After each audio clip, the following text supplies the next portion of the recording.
There's been a sharp turn to the right across the world in the past decade or more. From India in 2014 to Trump in 2016 and again a few weeks ago, to Orban in Hungary, Duterte in the Philippines.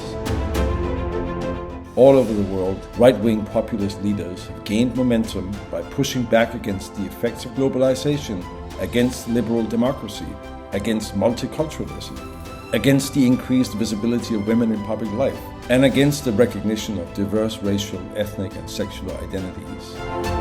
Across the world, many commentators and academics see these trends as a return to fascism. But what does fascism actually mean?